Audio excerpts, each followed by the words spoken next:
বিসমিল্লাহির রহমানির রহিম। আসসালামু আলাইকুম।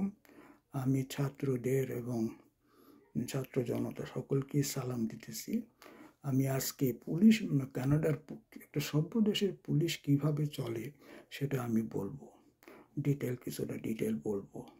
এটা আমার দ্বিতীয় পর্ব। আমি এখানে পুলিশ প্রত্যেকটা সিটির মেয়রের অধীনে থাকে।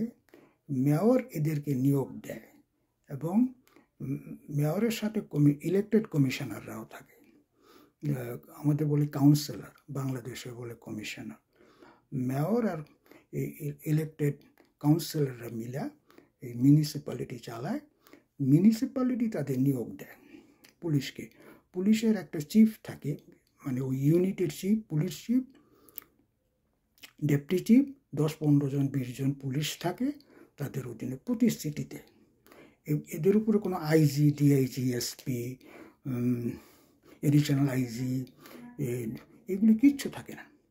ওই ওই ওই সিটির মধ্যে একজন পুলিশ চিফ, একজন ডেপুটি চিফ, কয়েকজন কনস্টেবল থাকে। তো তাদেরকে নিয়োগ দেয় মেয়র এবং তাদেরকে মানে চাকরি থেকে বরখাস্ত করে দেয় মেয়র।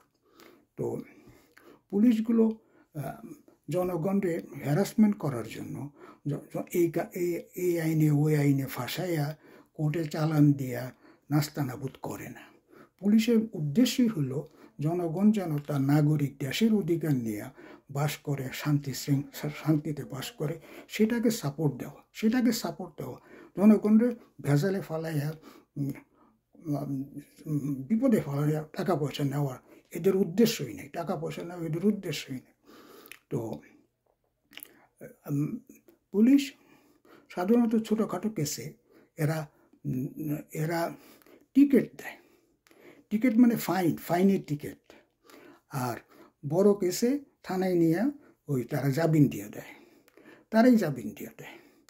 আর এর থেকে বড় কেস, যেটা মার্ডারের কেস হইলে তারা জামিন দেয় না, এটা কোর্টে দেয়। কোর্ট থেকে জামিন হয় কি না হয়, কোর্ট নাও হয়, ওটা কোর্টের বিষয়। তো আমি তো এই ছোটোখাটো কেসে ফাঁসি নেই। আমি এগুলি সাধারণত লোক ফাঁসিও না।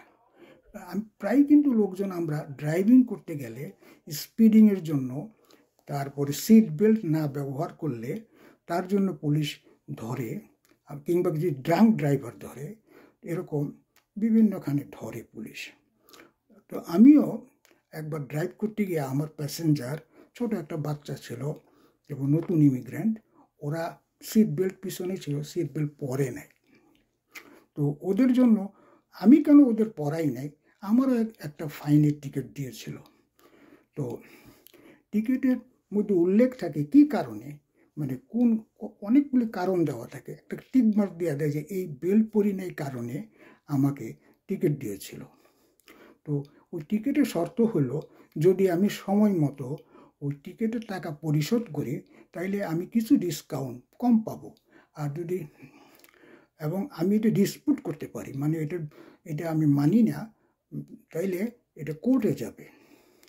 তো আমি ওটা ডিসপিউট করেছিলাম। তো কোর্টে গেলাম কয়েক মাস পরে। তো কোর্ট একটা সবচেয়ে নিচু লেভেলের, মানে স্মল কেসের কোর্ট। ওখানে উকিল লাগে না। ওখানে আমি যখন হাজির হলাম, আমি দেখলাম আমার মতো 15-20 জন আরও আছে। তো একটা মেয়ে, ইন্ডিয়ান অরিজিনি, লয়ার, ওই কোর্টের জজ।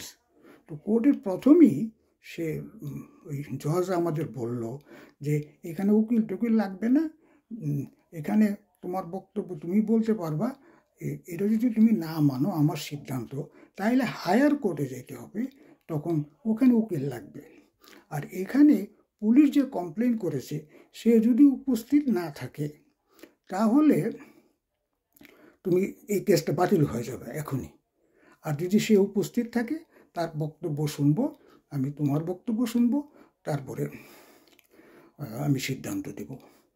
তো এটা আমি যখন গেলাম তখন গিয়ে দেখি যে আমার পুলিশ, আমি চারদিকে খুঁজতেছি, আমার পুলিশের যে ইন্সপেক্টরটা, মানে পুলিশের কনস্টেবলটা, ইন্সপেক্টর না, কনস্টেবলটা আমাকে যে টিকিট দিয়েছিল ও নাই। তখন আমি বুঝলাম যে আমার কেসটা বাতিল হয়ে যাবে। তবে কারণটা হলো সম্ভবত আমি যখন বাসার থেকে গাড়ি ড্রাইভ করে কোর্টে আসি, ওই দিন সকালবেলা বেশ ঝড়ঝাপটা হয়েছিল, রাস্তাঘাটের ওই বন্ধ ছিল। আমি দেখতে পেয়েছি গাছের ডালপালা রাস্তায় পড়ে ছিল, ওগুলো কাটতেছে, একটা পুলিশই ওখানে উপস্থিত থাকতে দেখছি। তার মানে পুলিশগুলো ওই ঝড়ঝাপটার এই রাস্তা পরিষ্কারের কাজে ব্যস্ত ছিল, তারা ওই জরুরি কাজে ব্যস্ত বলে আর আমার এখানে আসতে পারে নাই।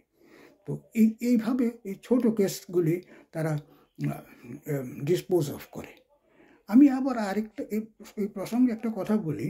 আমি চায়নাতে একটা ঘটনা পত্রিকা পড়েছি।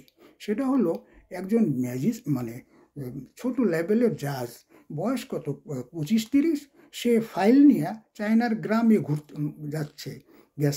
গিয়ে চায়নার গ্রামে গ্রামে যাচ্ছে, গিয়ে তার এলাকার যে ডিসপুটগুলো, ঝগড়াঝাটি জাতীয় মামলা, বিভিন্ন মামলা, সে ওখানে বসে দুই পক্ষের সাথে কথা বলে সমাধান করতেছে। তো সেটা আমাদের জন্য কোর্ট কাছারির জন্য একটা ভালো উদাহরণ হতে পারে। আমাদের লোয়ার লেভেল জাজেসরা ফাইলপত্র নিয়ে গ্রামে গ্রামে যাইতে পারে, নিজস্ব এত গ্রামে গ্রামে গিয়ে ওই দুই পক্ষের কাছে কথা শুনে সে সমাধান করে দিতে পারে। এত কোর্ট কাছারি ঝামেলা হবে না, আমাদের কোর্ট কাছারি ঝামেলা কমবে। আর পুলিশকে দেখেছি আমরা যে কোনো সময় যে কোনো বিষয়ে রাজনৈতিক প্রতিবাদ করা, পুলিশের পারমিশন লাগে না। ডাউন টাউন, যেখানে নাকি পুরনো শহর, যেখানে লোকজন বেশি যায়, সে কয়েকটা নির্ধারিত জায়গা আছে, আমরা গিয়ে যে কোনো সময় আমরা প্রতিবাদ করতে পারি, মানে রাজনৈতিক প্রতিবাদ। এটার জন্য কোনো পারমিশন লাগে না, কোনো পুলিশের পারমিশন লাগে না, কারো পারমিশন লাগে না। এইটা আমাদের জন্মগত মাটির এই জন্মগত অধিকার, আমরা প্রতিবাদ করা, সংগঠিত হয়ে প্রতিবাদ করা। এমনকি আমি দেখেছি যে ইসরায়েলি আর প্যালেস্টিনিয়ান দুই পক্ষ এই ডাউন টাউনে প্রতিবাদ করতেছে, তো দুই পক্ষ একই জায়গায় করতেছে, তখন পুলিশ এসে গেছে, আইসে কোনো বাধা দেয় নাই যে আমরা আজকে করতে পারবো না, এখন করতে পারবো না, কিচ্ছু না, দুই পক্ষরই করতে দিচ্ছে। তারও রাস্তার দুই পাশে মধ্যেখানে পুলিশ দাঁড়াই রয়েছে, কয়েকটা পুলিশ, 15-20টা পুলিশ, দুইজনকে দূরে রাখতেছে, দুই পক্ষই প্রতিবাদ করতেছে। ওই এক পক্ষ আরেক পক্ষরে বাজের মধ্যে বোতল ছুঁড়া মারতেছে, ইট ছুঁড়া মারতেছে, কাগজ ছুঁড়া মারতেছে, গালিগালাজও করতেছে, এইটুকুই। কিন্তু দুই পক্ষরই পুলিশ কিন্তু কোনো বাধা দিচ্ছে না যে তোমরা আজকে করতে পারবো না, কালকে করো, এইসব কিছু পুলিশ করে না। পুলিশ দুই পক্ষেরই কোনো বাধা দিতে পারে না, দুই পক্ষেরই প্রতিবাদ করতে দিচ্ছে, তিন পক্ষ করতে দিচ্ছে। তারা যেন দুইটা পক্ষ ঝগড়া না করে, মারামারি না করে, তার জন্য পুলিশ মধ্যেখানে দাঁড়ায় যায়। আমাদের দেশে কিন্তু ডিএমপির আইনে আছে ওদের পারমিশন লাগবে। এটা রং, এই আইনটা বাতিল করতে হবে বাংলাদেশের আইনে। হ্যাঁ, পুলিশের পারমিশন, এটা জন্মগত অধিকার, প্রতিবাদ, সংগঠিত হয়ে প্রতিবাদ করা মানুষের সব দেশেই করতে পারবে পুলিশ। ফলে দুইটা পক্ষই সেপারেট করতে পারে পুলিশ। সেটা তোমরা বোধহয় লন্ডনে দেখেছো, শেখ হাসিনা গেছিল, হোটেলে ছিল, হোটেলের কাছে বাংলাদেশি পক্ষ বিপক্ষ, আওয়ামী লীগ আর বিএনপি দুটোই কিন্তু প্রতিবাদ করতে দিয়েছে। দুইটারই রাস্তার দুই কোনায় পুলিশ বলছে তোমরা দুই কোনায় গিয়ে প্রতিবাদ করো, তোমরা এই ছবিটা দেখেছো। ফলে প্রতিবাদ করতে পারবে দুই পক্ষই। তো আর এদেশে পুলিশ যখন আসামি ধরে, আইন অনুযায়ী, দেশের এই কানাডার আইন অনুযায়ী পুলিশ ধরার পরে তাকে বাংলাদেশের মতো রিমান্ডে নিয়ে মারপিট করতে পারে না। পুলিশ থানায় নিয়ে তাকে প্রথমেই বলে যে তোমাকে আমরা প্রশ্ন করব, ইন্টারোগেট করব, তোমার অধিকার হইল আইনগত, তুমি চুপ থাকতে পারবা, তোমার আইনগত অধিকার হইল তুমি চুপ থাকতে পারবা আনটিল তোমার লয়ার না আসে। লয়ার আসলে লয়ারের সামনে আমরা প্রশ্ন করব, তুমি লয়ারের সাথে পরামর্শ করে আমাদের উত্তর দিবা। তো এখন অনেকে লয়ার আছে, ধনী লোকের, গরিবের লয়ার নেই। তো পুলিশের কাছে একটা লিস্ট থাকে, যে লিস্ট লয়ারের লিস্ট, পুলিশের লিস্ট দেয়। আর যারা গরিব, মানে আর্থিক আর্থিকভাবে দুর্বল, তাদের ওই লয়ারের ফি গভর্নমেন্টই দিয়ে দেয়। তো ফলে ওই পুলিশের সামনে ওই লোক ফোন করে, লয়ার আইসা যায় কয়েক মিনিটের মধ্যেই, আর ওকে পে করে, সরকারি পে করে। ফলে ওই পুলিশ অত্যাচার কইরা জবানবন্দি নিতে পারে না, আর আইনের বাইরে। ফলে লয়ারের সাথে পরামর্শ, লয়ারের সামনে ইন্টারোগেট করে পুলিশ। তো এইটা আমার দেশে রিমান্ডে নিয়ে অত্যাচার করা এগুলি সম্ভব নয় এই দেশে। আর এটা সভ্য দেশের নিয়ম।